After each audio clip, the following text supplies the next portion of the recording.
Moving ahead, we have our very first keynote presentation by Mr. Max Heinemeyer, Director of Threat Hunting at Darktrace. His keynote title is The Battle of Algorithms, How AI is Beating AI at Its Own Game. A very interesting topic indeed. Let's hear from Max. Hi, and welcome everybody. Good to see you. My name is Max Heinemeyer. I'm the Director of Threat Hunting here at Darktrace. Today, I want to talk about the battle of algorithms, how AI is beating AI at its own game. It's going to be super interesting, I hope. We're going to talk about offensive AI, so how artificial intelligence can be used for offensive purposes to conduct better attacks, scale up attacks, be more fast, be more furious, but also about defensive AI, defensive artificial intelligence, what we can do against the advent of offensive artificial intelligence, and how defensive AI is helping already today thousands of organizations to defend against threats that are out there. Let's take a look at the next few things. First, I'm going to elaborate for just a minute or two on who's speaking here, who Darktrace is, who I am. Then I want to talk about what we're seeing in the wild, why this is a problem, then about what we mean by offensive AI, what AI actually means. It's such a big buzzword, isn't it? So I'm going to break it down to what we actually understand under it and give some real-life examples. And then I'm going to shift to defensive AI, which we need to combat offensive AI, and then give a few case studies and real-life examples. So who is speaking here?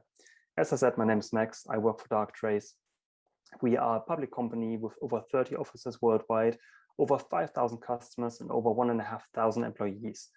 We are the first at-scale deployment of AI in cybersecurity. When Darktrace was created in 2013, we combined artificial intelligence first with cybersecurity. So that's us in a nutshell. But why did we come together today? I want to talk about artificial intelligence on the offensive side. So what is offensive AI? When I say offensive AI, I mean machine learning algorithms. A lot of them, be they supervised, be they unsupervised, be it deep learning, be it maybe reinforcement learning, being used to augment today's cyber attacks. And a cyber attack doesn't just focus on malware, right? Many people think, oh God, it's a virus, it's a cyber attack, it's malware. But there's so much more to a cyber attack, especially these days where we see a plague of ransomware, which first and foremost is always a manual cyber attack, a manual human team infiltrating a company and then trying to steal data and encrypt data. So when we say offensive AI, we actually mean the application of machine learning to augment any phase of the attack lifecycle. Initial reconnaissance, initial intrusion, maybe command control traffic, privilege escalation, internal reconnaissance, lateral movement, data exfiltration or encryption of data. Could be any of these steps that's augmented by machine learning in some way or another. Here are a few examples that we see, and I think they are quite speaking in itself. For example, the deepfake images and videos. The images you see on the right-hand side share one thing: none of these people exist. So what we see at the moment already in the wild is a lot of deepfakes being used and a lot of offensive AI for social engineering. One of the first steps to get access to an individual or to infiltrate a company using social engineering. And we've seen that in the wild already with people using deepfake voices, where somebody spoofs the voice of a CEO and then tries to urge the CFO to make a money transfer. And because the voice on the phone sounds like the CFO's CEO, of course they're going to do it. So that's open source technology that can be used by attackers today and has been used already in the wild. It's well documented on social media and the internet. And also, why are these deepfake images so interesting to attackers? Well, often when you conduct your initial attack, when you want to get into a company, when you want to hack into someone, you have to create fake social media profiles. And a lot of these things we see in machine learning these days are very easy to use and can scale up the creation of social media profiles, of fake profiles, of befriending people, of creating trust. Instead of a hacker having to write all the messages themselves or understanding what your victims talk about, what the hierarchy looks like in an organization, how they communicate, what topics they like talking about, what people follow them, how long they've been at a company. That's normally quite tedious as a human hacker to understand and learn and take notes and then craft a spearfish or spear tweet or some other bespoke social engineering. All of that initial legwork I just mentioned, understanding your target and what they talk about and where they sit in the hierarchy and what organization, what skills they have, you can automate that. You can use a lot of existing tools, open source tools and or research in machine learning to automate that. Just crawl over your victim's profile, understand your victim's organization, and automate that task. What do people talk about? Natural language processing. What are hierarchies, unsupervised classifiers? What are connections between people? Again, supervised classifiers. A lot of what hackers do is quite manual and tedious and tiresome and repetitive. And these are the bits that offensive AI can automate and speed up.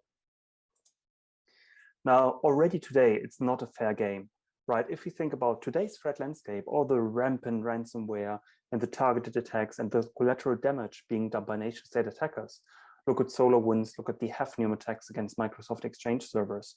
It's already not a fair game. Defenders are losing, have been losing for the last 30 years.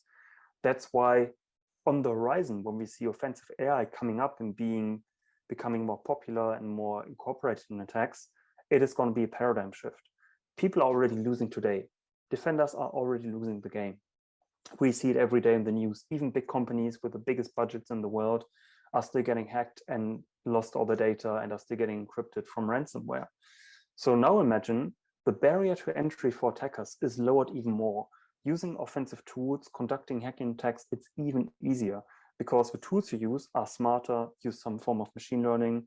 And not only that, but existing attackers can scale up their attacks. What is currently a bottleneck very often for attackers are those tedious human tasks, doing reconnaissance on your victims. Who are they? What do they talk about? When you land in an environment, you infected them somehow, maybe via a zero-day, maybe via social engineering, maybe by an insider threat you bought your access into, or you just purchase access off the dark web. You land on a single device or a handful of devices. You need to understand where you can move around without ringing the alarm bells. Where's your target? Where's your goal? Where's the data server? All these things. Again, that needs a human hacker these days to understand and make best estimates and gather a bit of data. Imagine that phase could be automated. Just auto-configure your command control payload so it beacons out only during business hours, only communicates to websites it's normally talking to, so it blends in with network traffic, only uses user agents that exist on that endpoint anyway. That's normally things that very good hackers and attackers do to try to blend in, try to adjust their payloads and how they communicate with the existing living of the land environment.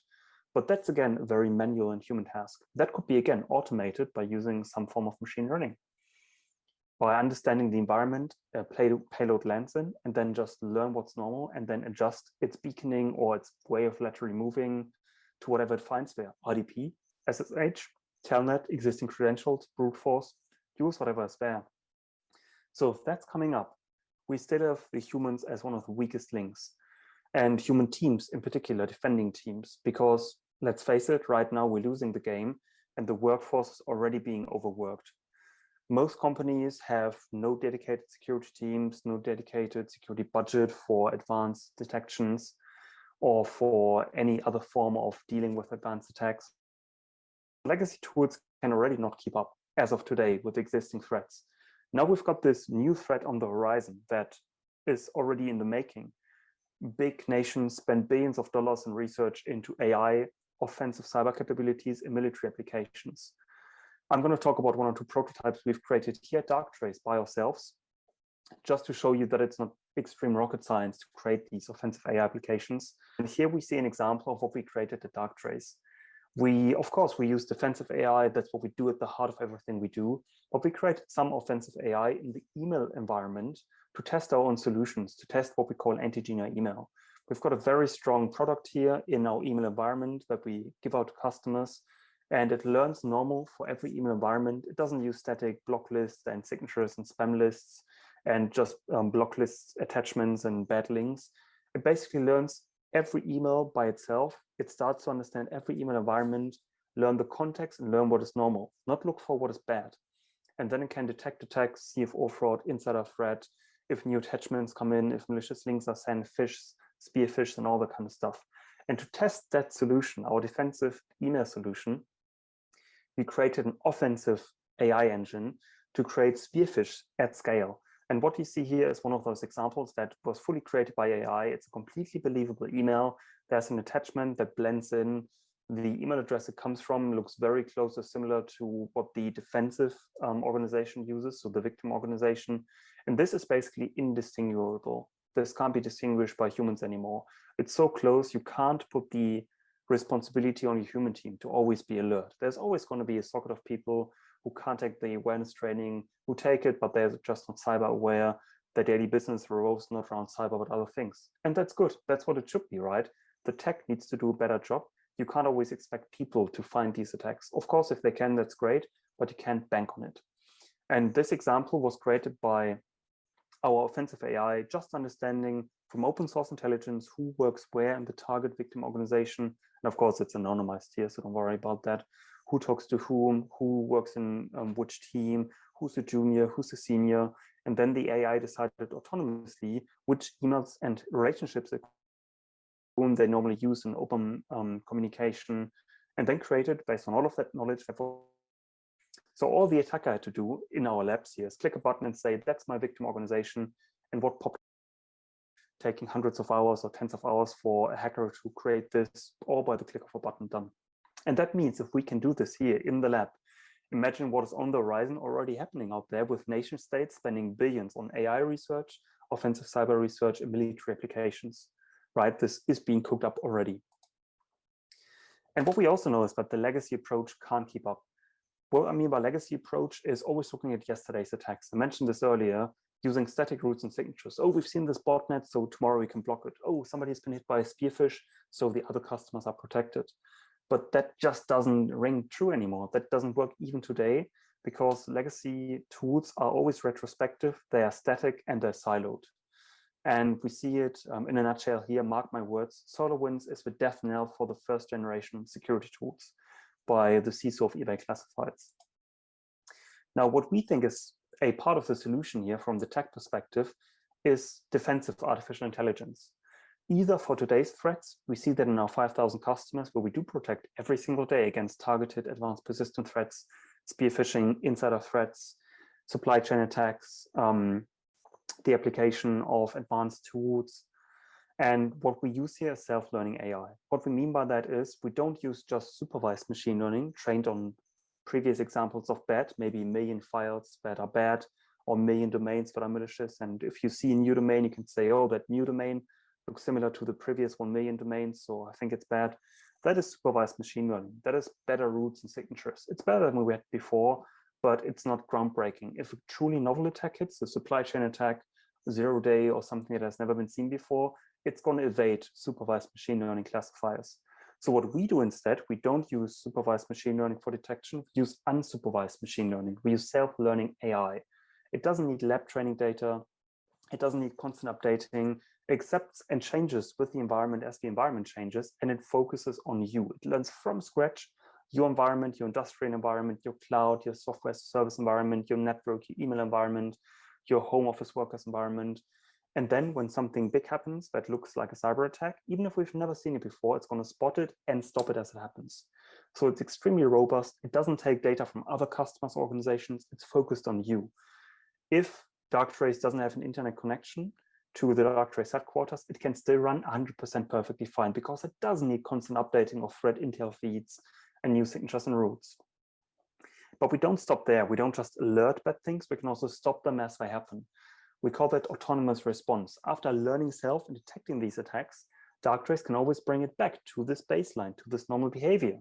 So when Darktrace sees a laptop starting crypto mining and scanning the network and beaconing out to some random domains and trying to exfiltrate data, Antigenic, the autonomous response, would do the following. It would enforce the normal behavior. Whatever that device normally does, it can continue doing, going to SharePoint, going to normal websites, administering normal devices over RDP. But the crypto mining, the encryption of data, the network scanning, the beaconing to random endpoints, all these things that are very out of normal, that's going to be stopped by integrating into your existing security stack or by native response mechanisms that we use. And that could be in the email environment, that could be in the network environment, that could be in the software as a service environment like Microsoft 365. And because it doesn't need a predefined response, you don't need to say, if you see this 0-day, then close this account. If you see this supply chain attack, then stop this behavior from happening, which you can't predefine anyway. It's able to take autonomous decisions. So even if a 0-day ransomware hits, even if a supply chain attack hits, to respond to it and pull the plug. And that's really what needed when offensive AI is going to hit, because it's going to be too fast. I mean, today's threats are too fast already, but offensive AI is going to, again, increase the speed of attacks. It's going to be much too fast for humans to react. So we need something where the machine can take autonomous response. And here's just a case study of things that we see, and I've got two with me, and how defensive AI works. So this is a case where we saw in an email environment a targeted spear phishing attack, a CEO fraud basically, against one of our customers. And it was somebody impersonating the CEO, talking to the finance department, trying to change the bank account details of the CEO to their own bank account details, to a money mule. So they wanted basically the company, the finance team, to start paying the CEO's wage to the attackers. And this is one of the hardest attacks to defend against, because there's no malicious attachment. It's targeted to your organization. There's no malicious link that you could detonate, and the language perfectly blends in. Now, luckily, Antigenic email identified this and held back the email and locked the links in the later emails. So this never reached the finance team, but normally this would have gone through straight away and would have been allowed by almost every email solution out there. What's interesting about this attack is that it's written in perfect English. The email address mimics the name of the actual CEO, and it's been anonymized here, but you can see it's the Gmail address. In other scenarios, we see that some people even buy domains and let them age for months before they conduct these attacks, and the domains look very similar to the actual victim organizations.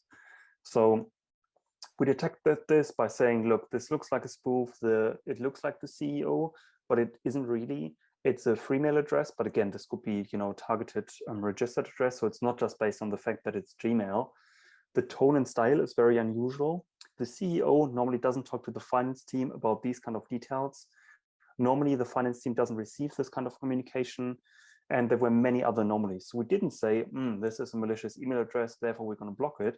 We said this communication looks very out of the norm. We never see this. It's extremely unusual. And our defensive AI in the email environment took precise action and blocked the email from ever being delivered. So we didn't need constant updating of malicious spam lists. We didn't need to say, oh, I don't want to see these attachments, and this finance user may never receive this type of communication from the CEO. This was all done by the machine learning out of the box. All the heavy lifting was done, no tuning required. And this is one example in the email environment, which hopefully shows our approach and how we do this, and what we mean by defensive AI. So we would love to show this, everything I've talked about, except for the offensive AI, in your environment on your data. If you got interested, please get in touch. There's minimal investment from your side, and we'd love to talk to you more. Thank you so much for listening in today, and all the best. Goodbye. Well, indeed, a very engaging and very informative presentation, keynote presentation by Max. He is the director of threat hunting at Darktrace. Thanks, Max, for joining us today and sharing your valuable presentation.